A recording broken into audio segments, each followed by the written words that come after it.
lo que era el capítulo 53 de Isaías. Y hoy vamos a considerar los últimos tres versículos, los tres versículos finales del capítulo 52.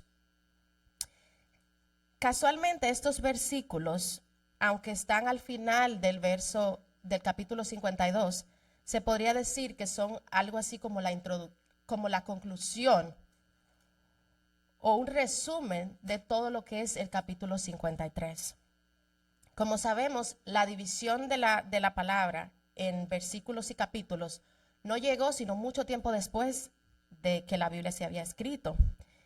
Y también sabemos que no fue inspirada por Dios, tampoco fue hecha por los personajes de la Biblia. La división de la Biblia en versículos y capítulos se hizo por un hombre llamado Stephen Lanson, a quien yo diría que deberíamos de agradecerle eternamente, porque yo misma diría que si la Biblia no estuviera dividida en versículos y capítulos, fuera muy difícil para nosotros entenderla. Como por ejemplo esta porción de la Biblia. Estos tres versículos son parte del capítulo 53, pero están al final del capítulo 52, lo que es un poco confuso, pero es debido a esto. La división de la Biblia se hizo por hombres y los hombres cometemos errores. Y aprovecho para invitarlos a los que no vienen a la clase de los miércoles a tratar de acompañarnos, porque de verdad que es de mucho aprendizaje y de gran bendición poder venir los miércoles y no solamente escuchar un sermón, sino poder estudiar la palabra más a fondo y poder hacer preguntas. Así que los que no lo hacen, yo les invito a que nos acompañen los miércoles. Isaías 53 es llamado por muchos teólogos el quinto evangelio. Es uno de esos capítulos de la Biblia que nosotros como cristianos, que todo cristiano debería memorizar, debería de saber, debería de guardar en su corazón y en su mente. Este capítulo sin duda encierra toda la realidad de la cruz. Todo el consejo de la palabra sabemos que es importante. Toda la Biblia es importante. Pero sí hay algunas porciones de la Biblia que sí como cristianos debemos de ponerle más atención. A pesar de que Isaías es un libro generalmente de profecías, esta porción de la Biblia, Isaías 53, se podría decir que más que una profecía es la esencia de Cristo, es la esencia de la obra de Cristo, de lo que Jesús vino a hacer al mundo a través de la cruz. Así que antes de entrar al tema de hoy, quiero que hagamos un breve resumen de todo el capítulo 53 de Isaías, ya que es importante para que podamos entender los tres versículos que vamos a conocer hoy. Y voy a parafrasear un poco. Ustedes lo pueden buscar, Isaías 53, lo pueden ir leyendo y yo voy a ir resumiendo. El profeta Isaías nos habla en el capítulo 53 que Jesús fue despreciado y desechado entre los hombres, de cómo fue varón de dolores, experimentado en quebranto, de que no lo estimamos y que escondimos de él nuestro rostro. Esto en el verso 3. El verso 4 nos habla de que él llevó nuestras enfermedades y sufrió nuestros dolores. El 5 nos dice que él fue herido por nuestras rebeliones y que el castigo de nuestra paz fue sobre él y que por sus llagas somos nosotros curados. Esta parte aquí se refiere no solamente a enfermedades físicas, sino que él nos sana, él nos limpia de la mayor de las enfermedades que puede existir en la humanidad, que es el pecado que mora en nosotros. El 6 nos dice que todos nosotros nos descarriamos como ovejas y que cada uno tomó su propio camino. El 7 dice que él fue angustiado, que él fue afligido y que como cordero llevado al matadero, mas él nunca abrió su boca. El 8 que por cárcel y por juicio fue quitado y su generación, ¿quién la contará? Porque fue cortado en la tierra de los vivientes y por la rebelión de mi pueblo herido. El 9 se dispuso con los impíos su sepultura, mas con los ricos fue su muerte, aunque nunca hubo maldad ni engaño en su boca. El 10 nos dice que con todo eso Jehová quiso quebrantarlo y sujetarlo a padecimiento. Y el 11 y el 12 nos dice, mi siervo, refiriéndose a Jesús, justificará a muchos y llevará las iniquidades de ellos, refiriéndose a nosotros. Pero el Padre le dará parte con los grandes, por cuanto derramó su vida hasta la muerte, Recordemos que aquí el profeta Isaías, esta parte de la Biblia, este capítulo 53, fue escrito más de 700 años antes de que Jesús naciera. Y dice la palabra que Isaías estaba inspirado por el Espíritu Santo cuando estaba escribiendo estas cosas. Y de otra manera no hubiera podido ser, porque si leemos este capítulo nos damos cuenta con tanta exactitud y con tanto detalle cómo el profeta declaraba cómo iba a ser la muerte de Cristo. Solamente el Espíritu Santo puede o podía haberle revelado eso a un simple mortal como era él. Hay teólogos que dicen que si no tuviéramos el Antiguo Testamento ni tuviéramos el Nuevo Testamento y todo lo que tuviéramos de la Biblia fuera un capítulo y las pruebas históricas de la muerte de Jesús, Isaías 53 fuera ese capítulo. Fuera todo lo que necesitaría un ser humano para tener el conocimiento de Jesús, para arrepentimiento y para salvación. Así de importante es esta porción de la Biblia. Los judíos se les había dado una promesa a través de Abraham. Se les había dado una promesa de que vendría un rey que los iba a libertar. Isaías 53 se dice que es la piedra de tropiezo de todo judío. Porque los judíos hoy en día, hasta el día de hoy, piensan que Isaías 53 habla de Israel. Lo cual es una locura, porque eso fue algo que pasó. La muerte, o sea, Cristo fue crucificado y ahí habla con tanto detalle de cómo fue ese hecho. O sea que no hay forma de que podamos estar hablando de Israel aquí. Entendamos que los judíos no creen en Jesús como un Mesías. Ellos sí creen en un Mesías que vendrá, pero no ha llegado. Nosotros, sin embargo, estamos esperando la segunda venida de nuestro Señor. Ya Él vino y murió en esa cruz por nuestros pecados. Ellos no ven a Jesús como tal. Para ellos Jesús fue un hombre, fue un profeta, fue un buen hombre que hizo cosas buenas en el mundo, pero no lo ven como su Salvador, lo cual es una locura. Entendamos que las condiciones que Jesús vino al mundo, las condiciones en las que nació, se crió y creció, no eran conforme a los ideales que los judíos tenían de cómo iba a ser el Mesías. Ellos esperaban un rey que fuera como Saúl, como David, que tuviera poder, que tuviera coronas, que tuviera lujos, riquezas.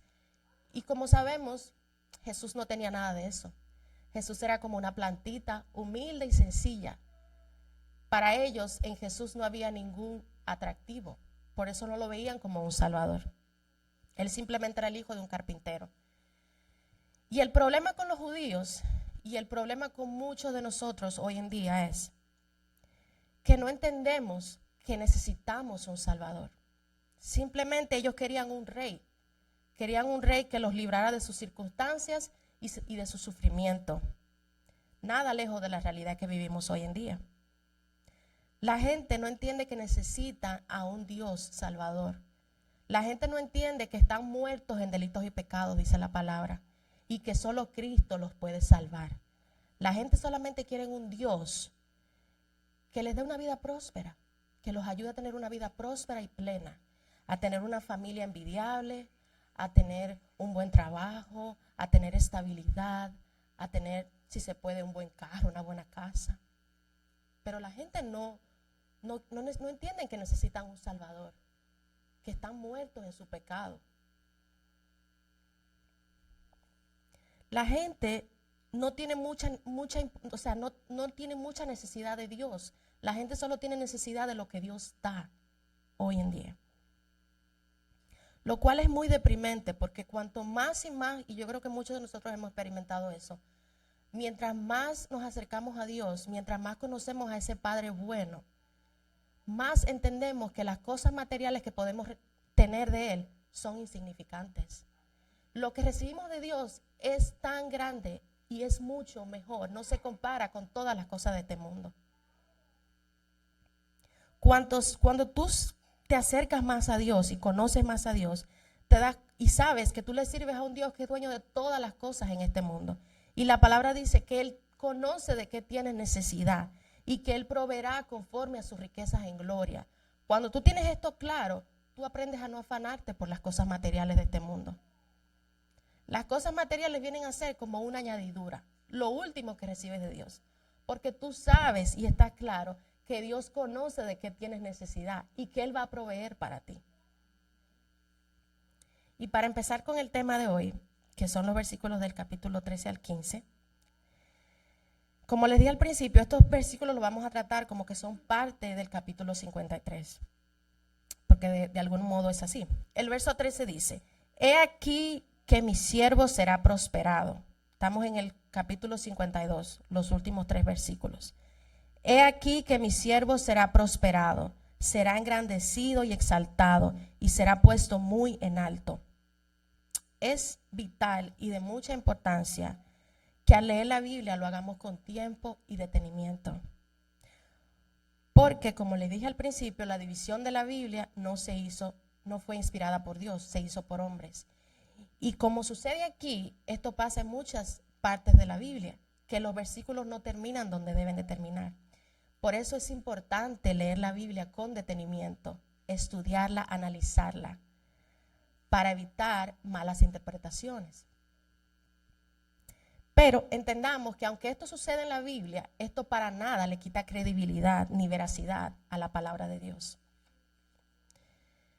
sino que nos invita a estudiarla con cuidado y no a la carrera. Entendamos que todo el Antiguo Testamento y el Nuevo Testamento gira en torno a Jesús. Nuestra fe y nuestra vida debe y tiene que girar en torno a Jesús, porque sencillamente Él y solo Él es el único Salvador que este mundo va a ver y el único camino al cielo. El verso 13 dice, mi siervo.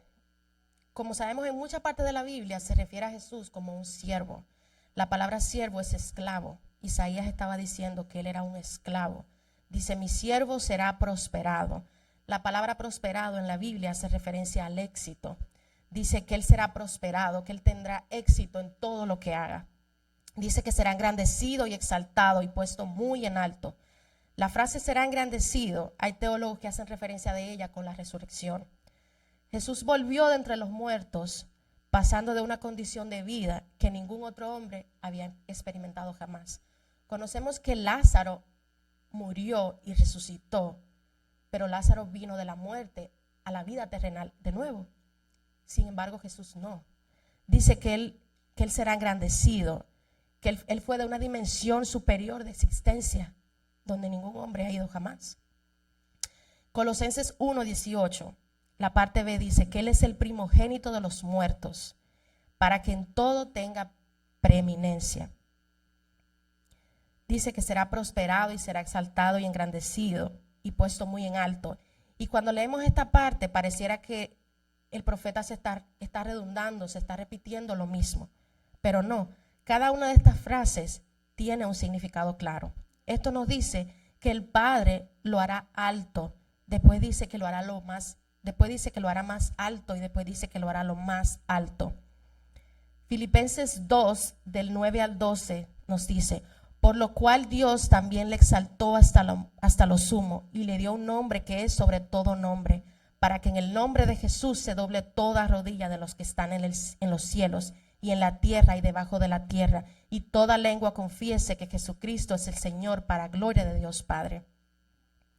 Luego que leemos todo el capítulo 53 y vemos todo el sufrimiento que experimentó Jesús en esa cruz para morir por tu pecado y el mío, y aún así vemos que la gente esconde de él su rostro, la gente lo rechaza, la gente no lo reconoce como el único Salvador y el único camino al cielo. Esto nos habla de que Él será enaltecido y será exaltado y que estará en un lugar alto y en el lugar más alto. Que a pesar de todo ese sufrimiento en la cruz y del rechazo, al final de los tiempos, la victoria será de Cristo.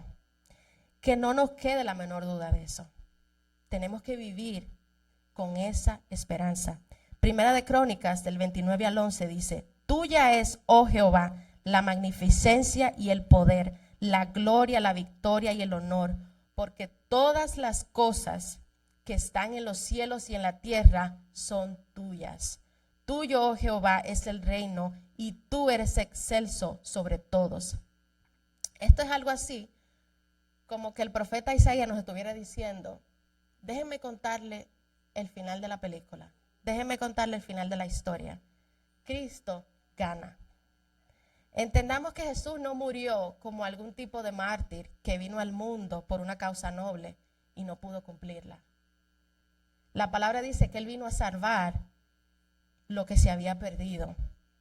Todo estaba enlazado con el plan perfecto de salvación del Padre. Nada de lo que pasó allí se escapó de la voluntad de Dios. Y esto será difícil para mucha gente. Cuando llegue ese tiempo que nos tengamos que ver con Él cara a cara, entenderán que el perdón y la salvación no es algo que se puede ganar o que se puede comprar con todo el dinero de este mundo. Ese perdón y esa salvación es sencillamente un regalo de Dios. La Biblia es muy clara cuando dice que solo aquellos que reconocen que no merecen ese perdón, que no merecen esa misericordia y que no merecen salvación y claman a ella ante el Padre, esos son los que la recibirán. Aunque para nosotros la victoria de Cristo es nuestra victoria, para muchos este tiempo va a ser muy feo, ya que muchos ven la muerte de Cristo como una derrota. Muchos ignoran que todo lo que Jesús tuvo que pasar en esa cruz fue todo parte de un plan perfecto y que absolutamente nada, ningún golpe de eso de lo que recibió, se escapó de la voluntad del Padre. Nada. Aunque muchas veces cuando no conocemos mucho de la palabra, nos sorprendemos y con facilidad nos asustamos y escuchamos malas noticias y eso nos quita nuestra paz. Y la realidad es que las cosas en este mundo no mejoran. Este mundo va de mal en peor. Pero eso no nos puede sorprender. Eso no nos puede desenfocar. Eso no puede hacer que quitemos nuestra mirada de Cristo. Porque todo lo que está en la palabra se va a cumplir. Todo está en la palabra. Si usted no lo sabe es porque no ha leído la palabra, pero todo está en la palabra. Nada se va a escapar de la voluntad de Dios. Porque aunque la gente crea que tiene el poder de cambiar las cosas y de mover y de quitar y que tengan influencias de controlarlo todo, al final la victoria será de Cristo porque este mundo le pertenece a Él. Dice el verso 14, como se asombraron de ti muchos, de tal manera fue desfigurado de los hombres su parecer. La palabra parecer aquí nos habla de su rostro, de su cara. Y dice, y su hermosura más que la de los hijos de los hombres. Vamos a buscar Salmo 24, del 14 al 18. Dice, he sido derramado como aguas, y todos mis huesos se descoyuntaron. Mi corazón fue como cera derritiéndose en medio de mis entrañas. Como un tiesto se secó mi vigor, y mi lengua se pegó a mi paladar. Y me has puesto en el polvo de la muerte. Perros me han rodeado. Me ha cercado cuadrilla de malignos. Horadaron mis manos y mis pies. Contar todos mis huesos. Entre tanto, ellos me miran y me observan, repartiendo entre sí mis vestidos, y sobre mi ropa echaron suerte. Este salmo nos habla exactamente de lo que le iba a suceder a Jesús. Por eso debemos de saber que todo estaba bajo el control del Padre. No fue que Él fue a morir y que algo se le escapó a Dios y por eso le dieron más golpe de lo que le debería. Todo estaba bajo el control de Dios. Esto nos habla de lo difícil que era reconocer su rostro, ensangrentado, herido, golpeado. Jesús, a pesar de todo ese maltrato y humillación, dice el versículo 7 del 53 de Isaías, que no abrió su boca. Esto nos dice de la misma manera que muchos se asombrarán al ver a ese siervo, a ver a ese esclavo, a Jesús, desfigurado y golpeado en esa cruz, irreconocible, cuando se burlaban de él diciendo, sálvate a ti mismo. Tú te puedes salvar a ti mismo, tú no eres el rey, tú no eres el Mesías. Así, de esa misma manera, se asombrarán muchos cuando lo vean enaltecido, cuando lo vean exaltado y cuando el Padre lo ponga en lo más alto, porque la victoria será de Cristo. Y lo mejor de todo eso es que la palabra dice que nosotros también estaremos con Él, que su victoria será nuestra victoria. Segunda de Timoteo 2 dice que si perseveramos, también reinaremos con Él. Y yo no sé a ustedes, pero eso me llena de gozo y de alegría.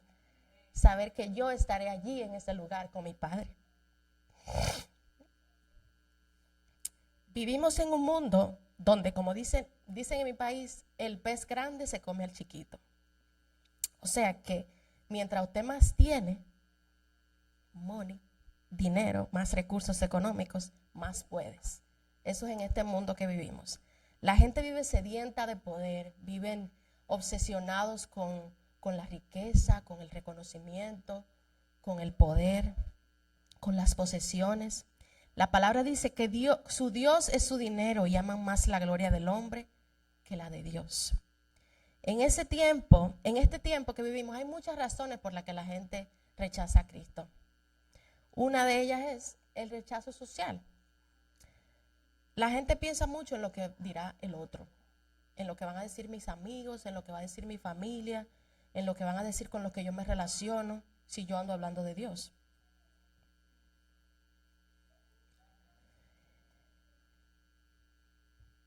Esto eran los fariseos, la gente que se ocupaba más de las posiciones y del estatus que de hacer la voluntad de Dios. Y muchos de nosotros hoy también nos hacemos llamar cristianos, pero en nuestro trabajo, en nuestra escuela, donde nos relacionamos, nadie sabe que tú eres cristiano. A nadie les ha hablado de Dios. Tú eres una persona más, pero nos hacemos llamar cristianos. Y esto es algo que pasa mucho con nuestros jóvenes en las escuelas. Niegan a Cristo. Lo niegan por miedo a la presión de grupo, a miedo a qué dirán mis compañeros si yo ando hablando de Dios. Y digo que lo niegan porque literalmente es negar a Cristo.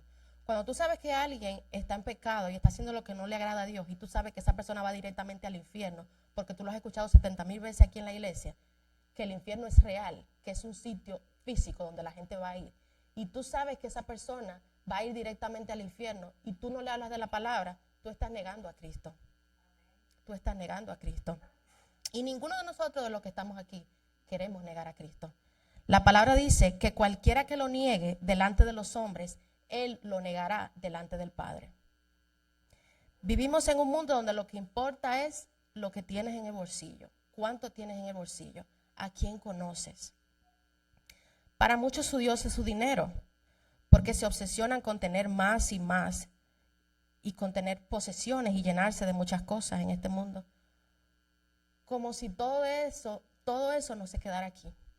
Yo a veces no entiendo mucho esta situación de la gente, porque yo digo, todos los días la gente se muere, gente rica, gente pobre, y nunca hemos visto que a nadie se le han puesto todas sus posesiones y todo su dinero en el ataúd. Nunca. El más rico del mundo se murió solo en un ataúd. Nunca se le entró todas sus riquezas ahí. Entonces, ¿por qué te afanas por las riquezas? Si te puedes morir mañana y no te la vas a llevar, otro la va a disfrutar por ti, de todo lo que te afanaste. Viven como si todo lo que existiera fuera el día de hoy, fuera este mundo. Dice 2 de Timoteo 3:2 que los hombres serán amadores de sí mismos, amadores del dinero, presumidos, altivos, blasfemos, desobedientes a los padres, desgraciados y desleales. Nada más parecido con la realidad que estamos viviendo hoy. La palabra es la misma 2000 años y hoy. Hace 2000 años había gente altivos, blasfemos, desobedientes, presumidos, altaneros, amadores del dinero. Hoy también. Todo está escrito en la palabra, así que no nos sorprendamos de ver esas cosas, Señor. Y la verdad es que muchos se asombrarán en aquel día cuando comprendan que todo su poder, ni influencia, ni dinero los podían salvar. A veces vemos aquí vemos que dice que su rostro y su apariencia fue tan desfigurado más que la de los hijos de los hombres. El profeta lo que nos está tratando de explicar aquí es que su rostro y su cuerpo estaba tan desfigurado que no parecía un hombre. No parecía un hombre, era irreconocible. Y sin embargo nos dice luego que se asombrarán de él todos los que lo rechazaron y los que lo escupieron y los que lo rechazan hoy, y los que lo escupen hoy, porque hay gente que hace eso hoy en día. diplomáticamente, pero lo hacen. La gente no se dice, oh, yo no se burlan de Dios, yo creo en Dios. Pero se burlan de ti cuando te ven predicando la palabra. Esa es la palabra que Dios habló. Entonces te burlas de Dios. El versículo 15 dice que así asombrará él a muchas naciones. Los reyes cerrarán ante él la boca, porque verán lo que nunca les fue contado y entenderán lo que jamás habían oído. Y yo le agregaría a esto, que no solo la boca de los reyes y de las naciones serán cerradas, sino también los corazones altivos, los corazones orgullosos, los corazones desagradecidos y los autosuficientes. Esta última parte nos habla de que el mundo estará en shock. Y yo a veces me pongo a pensar en esto y me imagino, ¿cómo será que tú tengas que aparecer delante de Dios después que te pasaste toda la vida rechazándolo? La gente te predicaba y te hablaba y te hablaba y te hablaba y te hablaba. Y tú pasaste toda la vida rechazándolo y ahora te vas a tener que parar enfrente de él. Y aquí también nos habla de que cuando llegue ese tiempo, los que no habrán escuchado sobre la palabra, dice que verán lo que nunca les fue contado y entenderán lo que jamás habían oído. Romanos 15:21 dice, sino como está escrito, aquellos a quienes nunca les fue anunciado acerca de él, verán. Y los que nunca han oído de él, entenderán. O sea que no va a haber excusa. El día vendrá cuando todas las naciones del mundo temblarán ante él.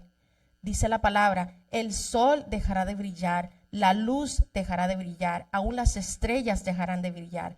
Todo ojo le verá, aún aquellos que deliberadamente lo rechazaron. Apocalipsis 6, 16, 17. Y decían a los montes y a las peñas, cae sobre nosotros y escóndenos del rostro de aquel que está sentado sobre el trono y de la ira del Cordero, porque el gran día de su ira ha llegado. ¿Y quién podrá sostenerse en pie? Poderoso.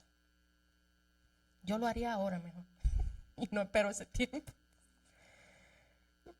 Cuando aquí habla de naciones y reyes, es porque cuando Cristo venga a reinar a este mundo, Él va a venir a apoderarse de este mundo. Cuando Cristo venga a reinar y a tomar su reino, Él va a venir a apoderarse de este mundo. Porque al fin y al cabo, aunque muchos no lo crean, este mundo le pertenece a Cristo. Dice, los reyes cerrarán ante él la boca y quedarán mudos. Ciertamente esto afectará mucho la convicción de muchos incrédulos que han endurecido su corazón y se han creído dioses en la tierra. En aquel tiempo el orgullo de muchos será derribado y otros que han hecho de su dinero y su poder su Dios y se creen invencibles, la palabra dice que tendrán que arrodillarse, porque dice que toda rodilla tendrá que doblarse ante él. Toda rodilla, hasta el más rico del mundo, ese va a tener que arrodillarse delante de él. Vemos que a través de todas las escrituras, que Jesús fue el modelo perfecto de humildad. Jesús nunca anduvo con la élite, nunca se relacionó con la gente más rica, al contrario, se relacionaba con la gente menos favorecida de su región. Y la mayor forma de humildad que jamás alguien haya podido experimentar es que se dio a sí mismo en esa cruz y murió, y dice la palabra que no abrió su boca, no se quejó en ningún momento. Muchos hoy en día ven la muerte de Cristo como una derrota, ven a Dios como algo obsoleto, ven el evangelio como eso es algo para viejos. Yo voy a esperar estar viejo para yo entonces empezar a leer la Biblia, porque ahora esta vida está muy buena. Pues entonces prepárese, porque usted se puede morir mañana, usted se puede morir cuando salga de aquí afuera hoy. El mañana ninguno de nosotros lo tiene prometido. Ninguno, ni siquiera el próximo segundo. Muchos tienen a Dios como algo obsoleto, siendo para nosotros el consuelo y la esperanza más grande. Al leer esto entendemos que Isaías no podía haber expresado mejor el amor infinito del Padre hacia sus hijos, que declarando que Él se deleita y se satisface en nuestra salvación. Cuando dice en el verso 11 de Isaías 53, que Él verá el fruto de su aflicción y quedará satisfecho. En otras palabras, llegará el tiempo cuando, como dice Juan 4, Él verá a esos adoradores que le adoran en espíritu y en verdad. Él verá a sus hijos que fueron fieles y que no los rechazaron y que no escondieron de Él su rostro. Y dice que quedará satisfecho. Él se alegrará y verá el fruto de su sacrificio en esa cruz. Sin embargo, hay de aquellos que lo rechazan. Juan dice que a los suyos vino y a los suyos no les recibió. Lucas 25 dice que primero es necesario que él padezca mucho y sea rechazado por esta generación. Juan 12:48 dice: el que me rechaza y no recibe mi palabra, tiene quien lo juzgue. La palabra que he hablado, esa lo juzgará en el día final. El verso 12 de Isaías 53 dice: por tanto yo le daré parte con los grandes y con los fuertes repartirá despojos, por cuanto derramó su vida hasta la muerte y fue contado como pecador, habiendo él llevado el pecado de muchos y orando por los transgresores. Esto nos habla de que el Padre es quien lo exaltará y le dará parte con los grandes, o sea que lo pondrá en el lugar más alto, porque adivinen qué, la victoria será de Cristo. Esto es el evangelio, mis hermanos, que Jesucristo murió y resucitó de los muertos para la justificación de tu pecado y de mi pecado. Y un día vendrá y reinará y tomará los suyos y reinarán con él. Si no creemos esto, en vano es nuestra fe. Todo lo que hacemos sería en vano. Ese es sin duda el corazón del evangelio y es vital que nos aferremos a esta verdad cada día, ya que de lo contrario nuestra fe fuera nula. Tenemos y debemos cada día de vivir más despegados de las cosas de este mundo y agradecidos con el Padre, agradecidos con el Hijo por tanto amor en esa cruz. Cada día pedirle que nos ayude a vivir conforme a su voluntad, para que cuando Él venga por su pueblo nos encuentre listos. Vivamos cada día como que Él viene en la próxima hora, no mañana, en la próxima hora. Que nos encuentre aprobados, que nos encuentre sin nada de qué avergonzarnos. Nos encuentre ocupados en sus asuntos. Mis hermanos, la victoria será de Cristo. Esa es nuestra esperanza. Todo este mundo pasará, dice la palabra. Dice Mateo 24:35, el cielo y la tierra pasará, mas mi palabra no pasará. Jesús tomó tu lugar y el mío en esa cruz. Éramos nosotros los que teníamos que padecer eso. Éramos nosotros los que teníamos que morir en esa cruz. Mas Él se entregó por nosotros. Rechazar esta verdad es condenarse a sí mismo. Porque el que lo rechaza, el que tú rechaces a Cristo, eso no va a cambiar la verdad de lo que Él es. Y de lo que Él va a hacer. Y de lo que hizo. Esto no va a cambiar. El único perjudicado con eso eres tú. Ya que la palabra se va a cumplir. Tú lo rechaces o no, la palabra se va a cumplir. Él reinará, dice aquí, y el Padre le dará la victoria. Vamos a Juan 11, 25 y 26.